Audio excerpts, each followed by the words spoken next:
Welcome to our deep dive into Hanlon's razor.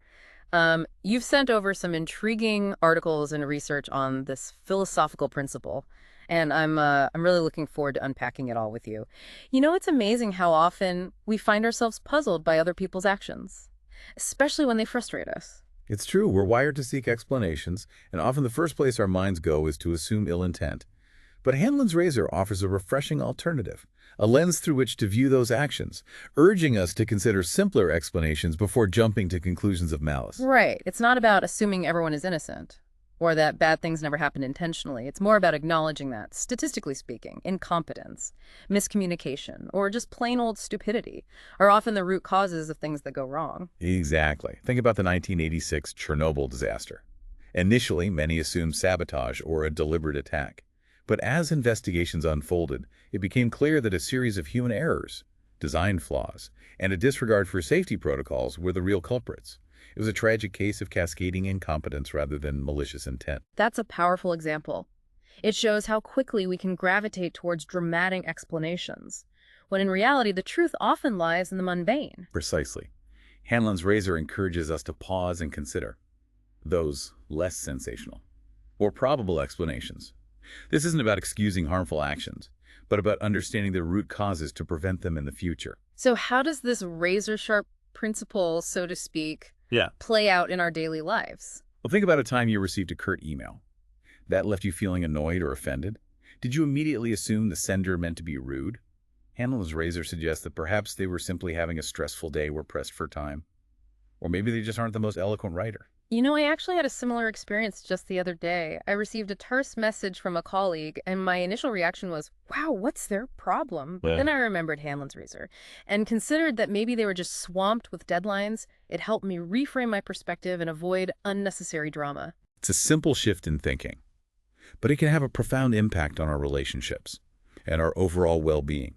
Instead of feeling constantly wronged or attacked, we can choose to see the world through a lens of understanding and empathy. So what you're saying is, Hanlon's razor isn't about letting people off the hook for their actions, but it is about approaching situations with a more generous and forgiving mindset. Precisely.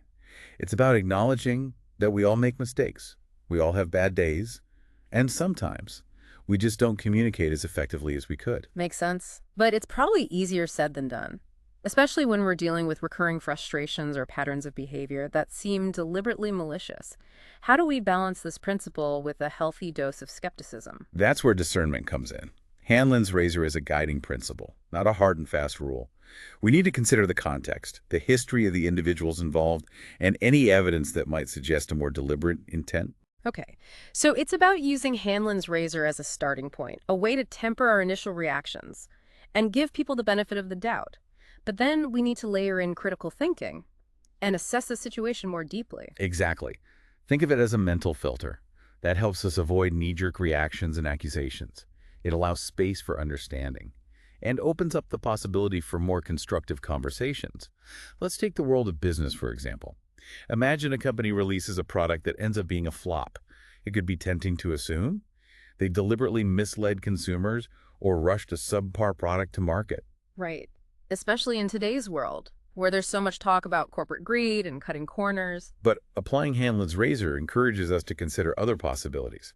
Perhaps they genuinely believed in the product, but market research failed to capture crucial customer preferences. Maybe there were unforeseen production hiccups or supply chain issues. That's a good reminder that we often only see the tip of the iceberg. When it comes to complex endeavors, there are so many moving parts behind the scenes that can impact the outcome. Exactly. And those internal dynamics are rarely transparent to the public. Attributing failure solely to malice ignores the potential for genuine miscalculations, unforeseen obstacles, or even just plain bad luck. It's like that saying, everyone has a plan until they get punched in the face. Even with the best intentions, things don't always go according to plan. That's a great analogy. It highlights the role of unforeseen circumstances and the limitations of human foresight.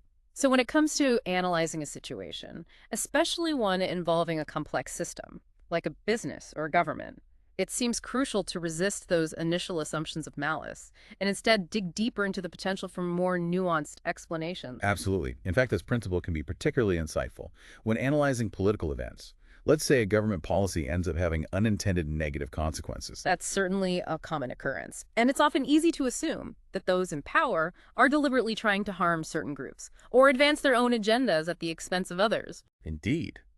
But applying Hanlon's razor could reveal a different picture.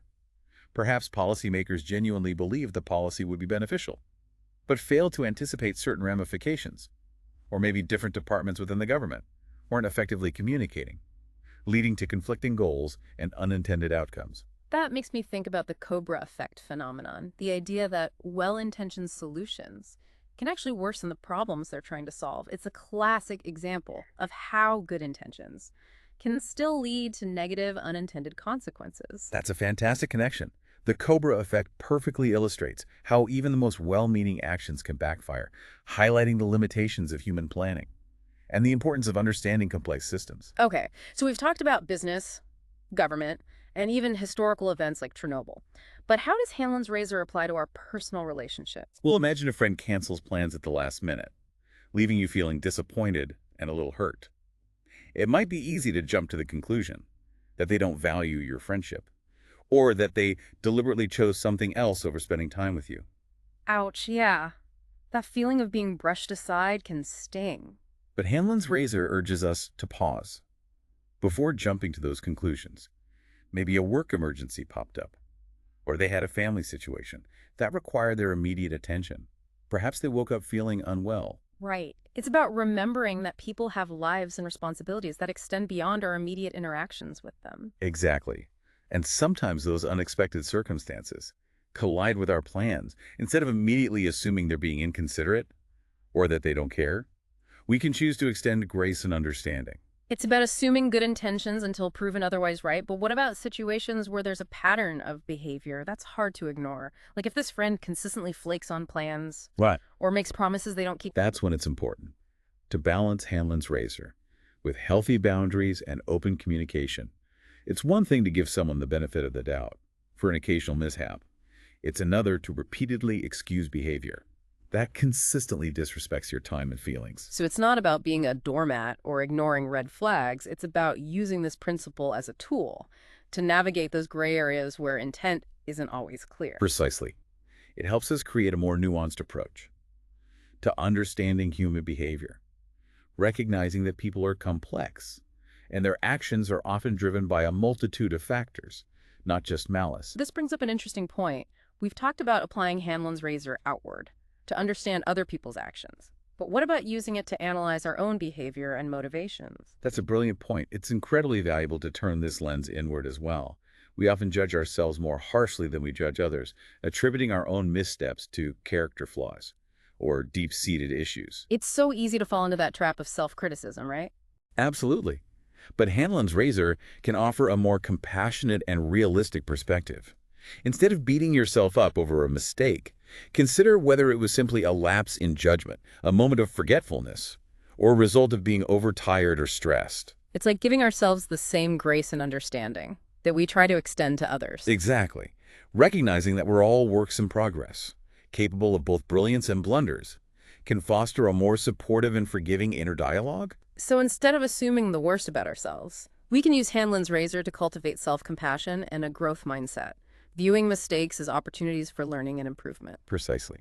And that shift in perspective can have a profound impact on our overall well-being, freeing us from the shackles of self-doubt and perfectionism. All right, so we've explored how Hanlon's razor can help us understand the actions of others, as well as our own. It's a powerful tool for navigating the complexities of human behavior and promoting more empathetic interactions. But I'm curious about its potential limitations. Is there a risk of over-applying this principle? When might it be inappropriate or even dangerous to assume stupidity over malice? That's a really important question. While Hanlon's razor can be a powerful tool for promoting understanding and empathy, it's crucial to remember that it's not a foolproof formula for every situation. There are indeed instances where applying this principle could be naive or even dangerous. Okay, so when should we be extra cautious about assuming stupidity over malice? What are some red flags that might signal a need for a more critical lens? One key consideration is the presence of power dynamics. When dealing with systems or individuals in positions of authority, It's essential to be mindful of how those power imbalances can influence actions and outcomes. So is someone in a position of authority consistently makes decisions that negatively impact those beneath them, it might be a stretch to simply chalk it up to incompetence or ignorance, right? Exactly. In these cases, it's crucial to examine whether there are systemic issues at play, implicit biases, or even a deliberate intent to maintain control or exploit vulnerabilities. Blindly applying Hanlon's razor in such situations could lead to overlooking patterns of abuse or oppression. That makes sense. It's about being aware of the broader context and not dismissing the experiences of those who might be marginalized or silenced. Precisely. And this also applies to historical contexts. We can't simply apply Hanlon's razor to explain away past atrocities or systemic injustices. To do so would be to diminish the suffering of those who were targeted, and to absolve those in power who were responsible. So it's about acknowledging that sometimes bad things happen because people in power make deliberate choices that benefit themselves or their group at the expense of others. We can't always attribute those actions to simple stupidity or incompetence. Exactly. Discernment is key. Hanlon's razor is a valuable tool for promoting understanding and empathy, but it should not be used to excuse or minimize intentional harm, especially when there's a clear history of abuse or oppression. Right. It's about striking that balance between assuming the best in people and recognizing that evil does exist in the world. We can't just blindly trust everyone, but we also don't want to become so cynical that we assume everyone is acting out of malicious intent. That's a great way to put it. It's about finding that sweet spot where we can extend grace and understanding while also remaining vigilant and discerning. So as we wrap up this deep dive into Hanlon's razor, what are some key takeaways that our listeners can apply to their own lives? First and foremost, remember that Hanlon's razor is a powerful tool for promoting understanding and empathy. When you encounter something that frustrates you or makes you question someone's intentions, pause for a moment and consider the possibility of a simpler explanation. Right. It's about giving people the benefit of the doubt and assuming that in most cases, incompetence, miscommunication, or just plain old bad luck are more likely culprits than deliberate malice. Exactly. Yeah. However, remember that Hanlon's razor is not a universal rule to be applied blindly. Be mindful of power dynamics, historical contexts, and any patterns of behavior that might suggest a more deliberate intent to cause harm. It's about using this principle as a starting point, a way to temper our initial reactions and avoid jumping to conclusions. But then we need to layer in critical thinking, consider the broader context, and use our judgment to assess the situation more deeply. And perhaps most importantly, remember to apply Hanlon's razor to yourself as well. We tend to be our own harshest critics, often attributing our own mistakes to character flaws or deep-seated issues. It's so easy to fall into that trap of self-criticism and negativity. It really is. But by extending the same grace and understanding to ourselves that we try to extend to others, we can cultivate a more compassionate and forgiving inner dialogue. We can view our missteps as opportunities for learning and growth, rather than as evidence of our inherent flaws. That's such a powerful reminder. It's about recognizing that we're all works in progress, capable of both brilliance and blunders, and that's okay. Absolutely. So the next time you find yourself getting angry or upset about someone's actions, or even your own, take a moment to consider Hanlon's razor. Could there be a simpler, less malicious explanation? This simple shift in perspective can have a profound impact on your relationships, your overall outlook on life, and even your relationship with yourself. It's a reminder that sometimes the most helpful and insightful answers are often the simplest ones. Thanks for taking this deep dive with us. I saw